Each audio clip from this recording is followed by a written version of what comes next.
Vamos, Elcio, a gente separou aqui algumas imagens que são talvez icônicas, talvez importantes para você comentar. Eu vou jogando as imagens aqui e aí você comenta o que vier na sua cabeça de cada uma dessas poucas imagens que a gente separou aqui, tá bom? Legal. A primeira é essa aqui, cara. Primeira publicação da Mythos foi Batman e Aliens. E ela tem uma história muito curiosa, né, que vocês vão conhecer no livro.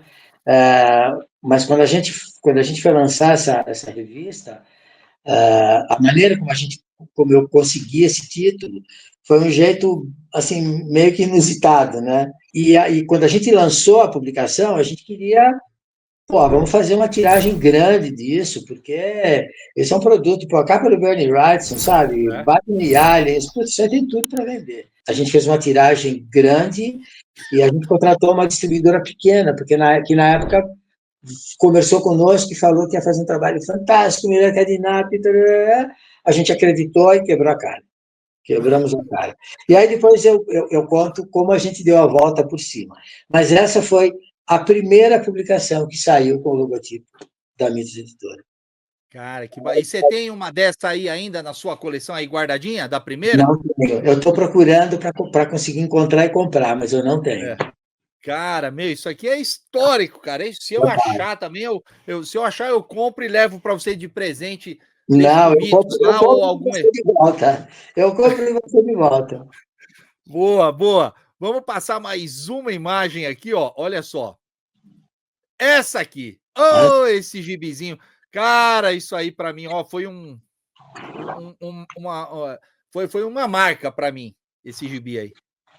Olha, essa é a Capitão América. Capitão América 1, da Abril. Capitão América 1, a Heróis da TV1, aquela que tem o Thor voando na capa, e Tumba de Drácula, foram as 3 edições que eles me chamaram para editar na Abril, quando eu era tradutor ainda e não fazia a menor ideia do que era ser editor.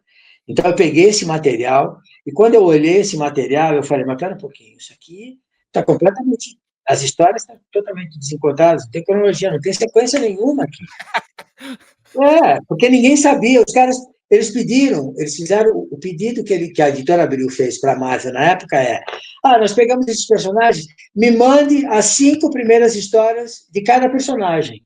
Eles mandaram 5 primeiras histórias da revista Capitão América, Mestre Kung Fu e tal. Mas cara, eles saíam em outras publicações até ganhar título próprio. Exatamente. E aí, quando eu peguei as revistas já montadas, até a edição número 3, se não me engano, número 4, não me lembro, né? Na época, até que a edição já estava montada, os bromúrios, né, que eram as artes, eu olhei e falei, puta merda, a gente vai começar desse jeito, cara. Começar errado. Como assim? E aí vamos ter que consertar isso de algum jeito. E aí eu comecei a fazer umas mágicas, como não dava para mexer, esse material já estava comprado, a gente só pode mudar a partir da edição número 5, se eu não me engano. E aí, o que eu tive que fazer? Eu tive que fazer um malabarismo ali para encaixar histórias. Eu acho que a gente tinha comprado até a edição número 6. Pessoal, desculpa, mas a memória já não está tão boa assim, não. Isso foi em 1979. Uma ideia. Muita gente não tinha nem nascido nessa época. Mas eu acredito que eles já tinham comprado até a edição número 6. Ali eu fiz alguns remanejamentos de história para tentar dar um pouco de lógica àquelas edições, e eu falei, não, a gente vai ter que botar ordem nisso, e para botar ordem nisso a gente vai ter que criar uma cronologia própria. Está tudo desencontrado. Principalmente porque tinha um pedaço lá na RGE. Exatamente. E aí, cara, como é que você monta esse quebra-cabeça? E aí eu comecei a montar com o material que a gente tinha, e aí fiz pedido das outras edições, o que a gente poderia trazer dos personagens que a gente tinha. E aí apareceu o JP. E o JP tinha uma coleção grande de revistas. Abril nem isso não tinha. E aí eu falei, eu comecei a treinar ele para traduzir histórias, e aí ele me falou que tinha uma coleção grande. Eu falei, cara, então você vai me ajudar a ver todo o material no próximo ano e no outro ano para ver como que a gente pode montar um mapa de histórias. E a gente começou a fazer isso. Então, a gente tinha aquelas folhas de papel de diagramação bem grande, tudo mapeado, os títulos e tudo mais, cada história, o que interligava com o que era um baita quebra-cabeça. Mas a gente foi, aos poucos, montando essa cronologia, porque era o único jeito, não tinha como obedecer a cronologia americana. A cronologia, obedecer a cronologia americana com a zona que estava aqui no Brasil. E aí a gente começou a dar forma, para isso a gente teve que fazer mudanças estruturais em algumas histórias, porque senão, como é que você vai explicar? Né? Aquele personagem que nunca apareceu, de repente ele estava naquela história, e aquela história é importante pela continuação. Era uma loucura, cara, uma loucura. Mas a gente conseguiu, e teve uma reação muito boa do fã, porque pela primeira vez ele começou a ver as histórias com continuidade e coerência, que não existia aqui. E, principalmente, cada personagem falando de acordo com a sua personalidade, que também não existia isso. Você pegar o caso do Thor, por exemplo, foi bem marcante, né? Não, se você pegar as revistas da Ebal, por exemplo, todo mundo falando naquele português monotônico, monossilábico, sem quase entonar, todo mundo falando igual. Né? Isso tira tanto do brilho do personagem, porque parte do brilho do personagem é a forma dele falar, dele se expressar. Sim. E aí eu falei, a gente vai manter isso. E a gente começou a tomar essas decisões, e na época também a gente não tinha internet, para o leitor ver, mudou aquela vírgula naquele quadrinho. Então, o que a gente passava para o leitor era a realidade que o leitor via, o que facilitou também a aceitação dessa cronologia brazuca. Né? Isso acabou acontecendo. Então, muitas pessoas falam, mas porra, tem que... Olha, se tivesse um outro jeito, a gente teria usado. A gente prestou de todas as formas possíveis. E aí, a coisa foi... Na verdade, foi o remédio necessário na época, né? Foi um remédio necessário. Eu sou fã dessa fase aí. A gente procura fazer da melhor forma possível, né? Sempre olhando para o dinheiro no bolso do leitor. Esse cara ele vai pegar o dinheirinho dele e ele vai comprar a revista. Ele não tem que ter o melhor material lá. Ele tem que ter um material que, quando ele termina, ele fala, porra, valeu cada centavo, sabe? Então, a gente sempre, e a gente se preocupa com isso até hoje, mas a gente sempre se preocupou muito com o leitor nesse sentido, de dar para ele o valor do dinheiro que ele estava gastando na revista. Né? E a gente teve um crescimento eu diria exponencial em termos de vendas, enquanto que eu estava até falando do Cássio antes, enquanto que a outra editora, que tinha os personagens principais, começou a despencar a venda, até que a Marvel falou, não, peraí, esses caras estão fazendo o bom trabalho, esses caras não. Vamos passar tudo para eles. E aí a gente pegou tudo. E aí passou um pouco mais de tempo, pegamos a DC, e aí eu falei, olha aqui. Aí, na época das Guerras Secretas, você estava lá? Claro. Cara, olha, eu hoje, para mim, eu tenho aqui a minha Guerras Secretas da época, as 12 edições, e, cara, para mim, eu vejo aquilo como um orgulho. Nós somos o único país do planeta que tem uma Guerras Secretas própria, cara. É muito bacana aquilo. E depois, agora, hoje, eu já li as outras e beleza, mas aquelas 12 edições ali, para mim, eu tenho um carinho tão grande por aquilo, cara. E aquilo exigiu um malabarismo absurdo. Porque você imagina, a Marvel falou pra gente, vocês têm que publicar. Eu falei, não dá. Tem personagem que tá lá na Casa de Chapéu, nem apareceu ainda. Vocês têm que publicar. É obrigatório, isso é obrigatório. Eu falei, bom, então a gente vai ter que fazer uma mágica aqui. Aí a gente redesenhou a personagem, substituiu o personagem, foi uma loucura, mas ficou coerente e encaixou no momento que a gente estava. Exatamente. E alguns anos depois ela foi republicada na Teia do Aranha da forma correta, né? Pronto. É isso aí. Vamos lá, vamos continuar aqui.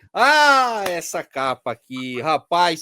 Olha, eu vou ser sincero, eu sempre gostei bastante do Tex. Confesso que na época, ali, anos 80, eu gostava mais do Zagor. mas sempre li Tex. E, cara, como eu achava triste o trabalho que era feito na editora anterior com o Tex. Cara, nossa! E quando foi para Mitos, eu falei assim, meu, é porque era uma editora ainda pequena perto das outras, né? Eu falei, cara, será que a Mitos vai honrar e vai tocar em frente? Olha, duas capas completamente diferentes do que a gente tinha visto até então nas techs, né? E olha aí, ó, estamos hoje, 30 anos depois, falando do Tex na editora Mitos. E essa capa aí? Conta pra gente, como é que foi trazer o Tex para Mitos? Foi outro malabarismo, né? Porque ele saiu da Globo. O meu sócio, Dorival, na época, ele já produzia, fazia parte de tradução e etc e tal das revistas para a Globo, do Tex. O Dorival é o seguinte, ele sempre falou, eu pagaria para fazer o Tex. Eu pagaria para fazer o Tex. Tanto que ele gosta. O Dorival ele criou uma família no mundo por conta do Tex, que vocês não acreditam, é incrível. É. Principalmente em Portugal. Quando ele chega em Portugal, o pessoal vai receber ele lá com banda de música, é uma loucura. O Zeca esteve aqui, né, do É. Clube Tex, lá teve aqui, lá no Garage Sale. Pois é. Então, a gente sabia que o Tex ia sair da Globo. A Flávia Secantini, que era editora na época, e a gente fazia o Tex que ela para ela, né? Ela, entre aspas, Globo. Ela falou: olha, o Tex está saindo da Globo, eu acho que vocês têm que fazer alguma coisa para tentar pegar, porque vocês já produzem revista e tudo mais e tal. Falei: porra, como é que a gente vai fazer isso? Aí a gente conseguiu um contato do cara que estava representando a Monelli, que era o Erwin. E aí eu falei com ele e tudo mais, e aí ele quis vir para o Brasil para conhecer as editoras, porque tinha algumas editoras que estavam interessadas. Ele queria conhecer as editoras que estavam interessadas no Tex. E aí você vai ler tudo no livro, porque é uma história bem interessante. Boa, boa! Ó, o que a gente pode dizer é o seguinte, Tex, uma história de sucesso na editora Mitos, e hoje olhando para trás, eu posso dizer, ó, ainda bem que o Tex caiu nas mãos aí do Dorival e do Elcio, porque olha, cara, que trabalho primoroso e, né, e quero aqui agradecer a você, ao Dorival, teve uma Garage Sale que a gente ficava na cabeça do Dorival, pô, lança Tex Gigante reedição, Tex Gigante, nossa, a gente fez um muvuco lá em volta dele que ele não aguentava mais, e finalmente a Tex reedição aí, o Gigante, né, tá aí com força total. Agora, essa capa especificamente deu algum probleminha também, né? Na verdade, essa e uma outra, porque antes nós imprimíamos, chamava-se duplo paralelo, a gente imprimia 2 edições por vez. Como era formatinho, você rodava as duas de uma vez e você tinha um melhor aproveitamento de papel na gráfica.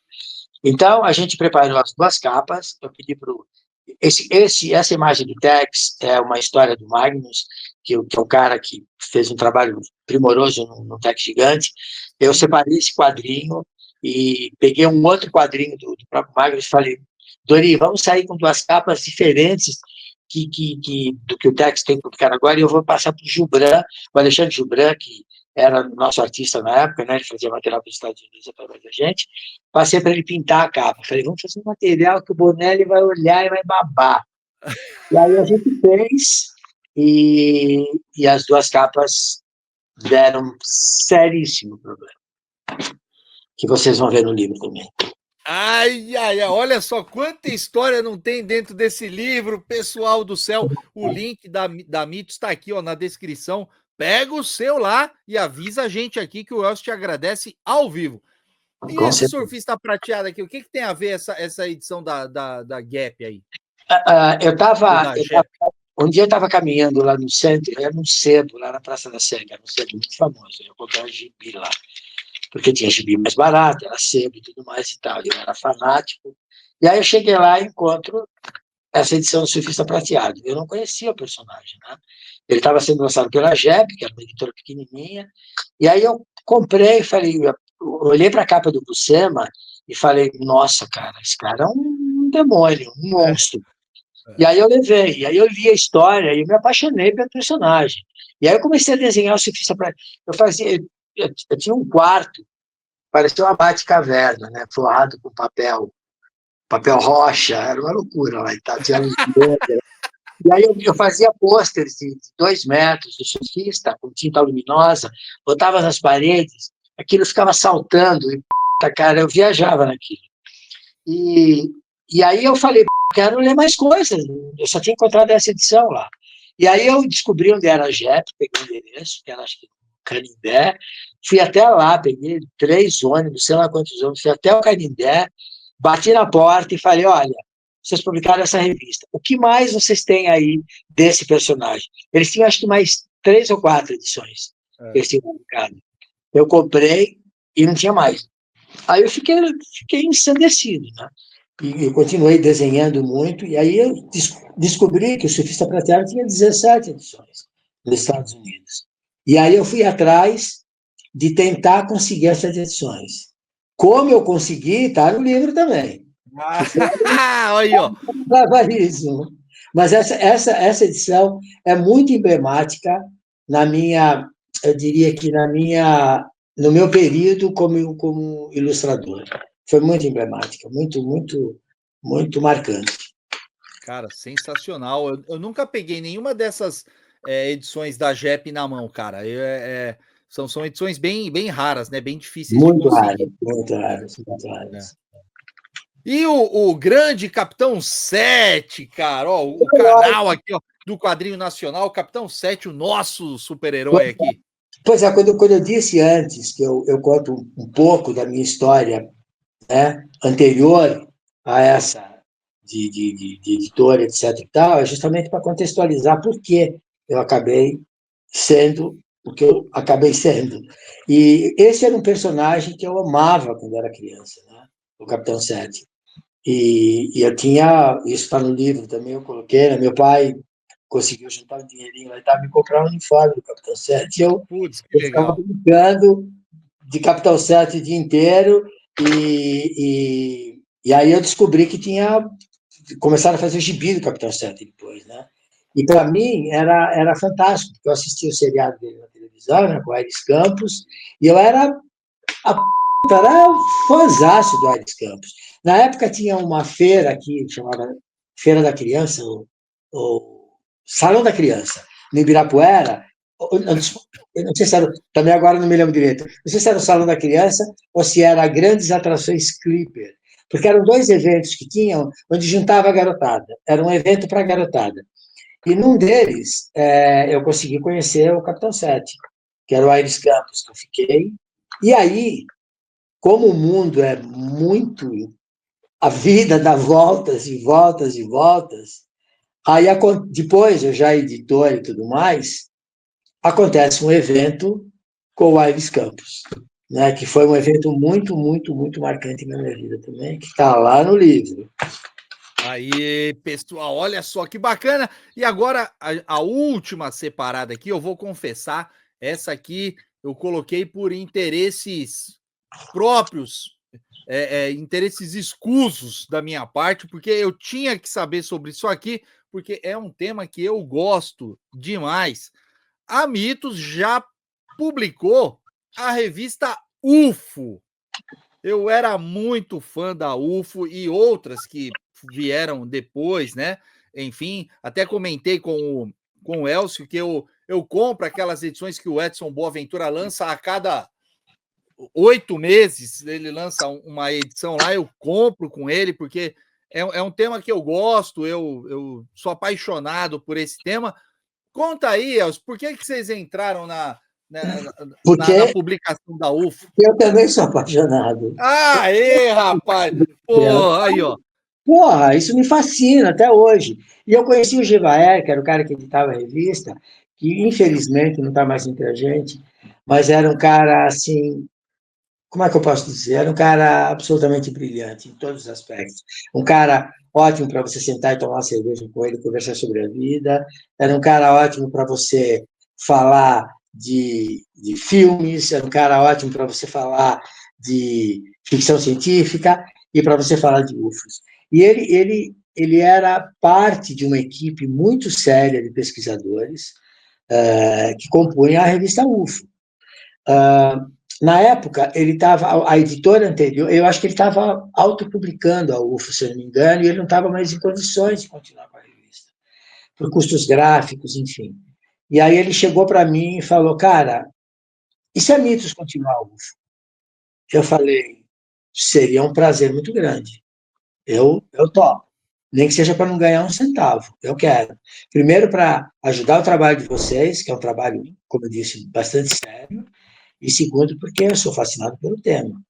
E terceiro, porque eu vou poder conversar sobre bastidores com você. Mas, quando ele vinha em São Paulo, a gente saía e ficava papeando, assim, até perder de vista.